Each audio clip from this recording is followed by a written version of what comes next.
Welcome to Daily Invocation, Souls Enterprise. Souls Check-in, I mean. We're Souls Enterprise. At Souls Enterprise.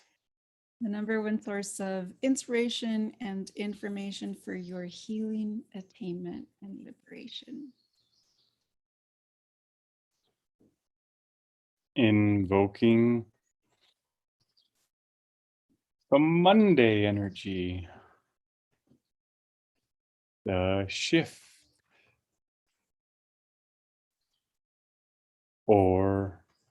And we choose to invoke beyond Monday and beyond time. Just some concepts put into us, days of the week.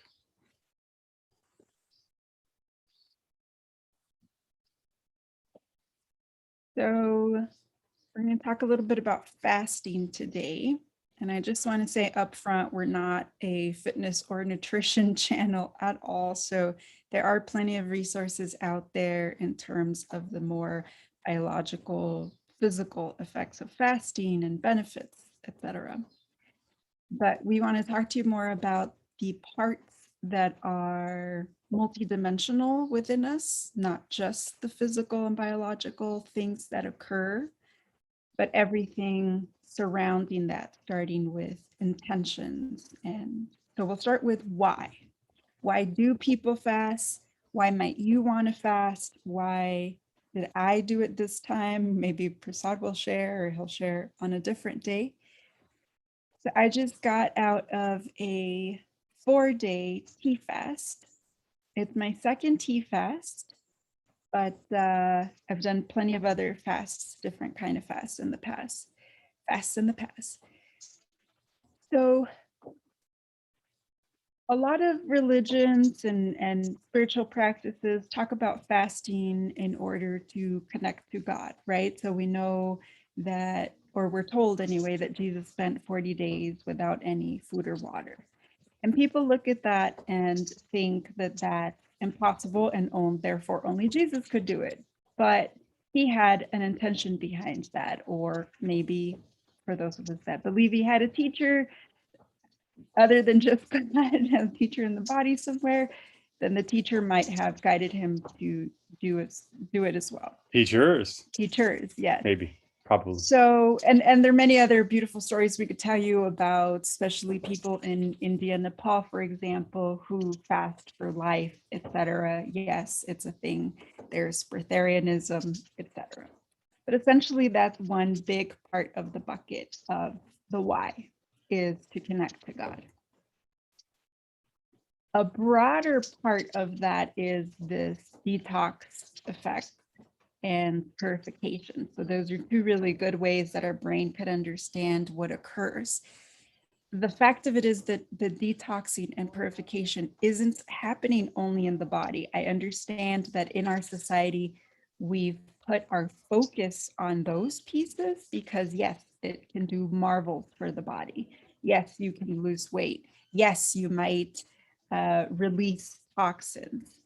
But what we love to talk about here, obviously, is everything else that is occurring within that. So you're also detoxing and purifying mystically, whether it's your aura, energetics, emotional, all the other levels we talk about, mental. A lot of people, why can you connect to God? Because for a lot of people, getting through that initial hardship of fasting and all the thoughts that come. I had a strange, what's the word, antojo, when you want to eat something.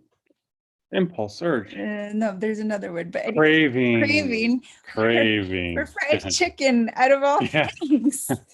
Fried chicken. That's day 2 or day 3? Day 2, I think. Yeah, day 2 or 3. Yeah, you were really into fried chicken. Day 3, because day 3 was when I started to experience the hunger. I could see it, I could hear it sizzle, I could watch the oil on the skin. And it's not like in my family we had that much fried chicken, so I don't really know where that came from. But that's a really great example because sometimes we do have a craving show up and we could directly tie it to grandma's cookies, for example. And you think that that's very simple, but actually that is a pathway, a portal, a door opening to a whole lot Very of deep, healing. very Actually, deep. that is your example. I think you did have that I come think up I did. one Yeah, yeah. several months ago during one of Very your deep healings fasts. possible. So it'll take you back to that place of in that experience, right? To the place of childhood. What did grandmother mean to you? Prasad's grandmother has since then passed away. So now we're dealing with the death and the loss and the grieving. But what else was happening in the family dynamic? On and on and on and on, if you allow it. And with fasting, in my experience, it's easier to allow those things to arise and have the time to look at it. So those are some of the whys. There are many others. We're not trying to be Many comprehensive others, in yeah. this We're just talking the conversation. some soul stuff. Yeah, So I did talk to you guys a little bit about how my first tea fast a few months ago here, I think actually December-ish. So day 3 was that kind of clearing, if you will, where unexpectedly I didn't know, I don't even remember what my intention was for that one. So that's another why, but it also gets into the what or the how, right? Setting an intention. I don't remember having an intention last time, maybe I did, but my body had an intention and its wisdom brought up some power in my power chakra and how that had shown up in the past in my relationship with my father. So there was some letting go of those toxic parts of my relationship with my father, and then bringing into that space, being able to bring in my own willpower and trusting myself more. So that was my first experience. In this experience, I've also shared with some of you that it was a lot more gentle.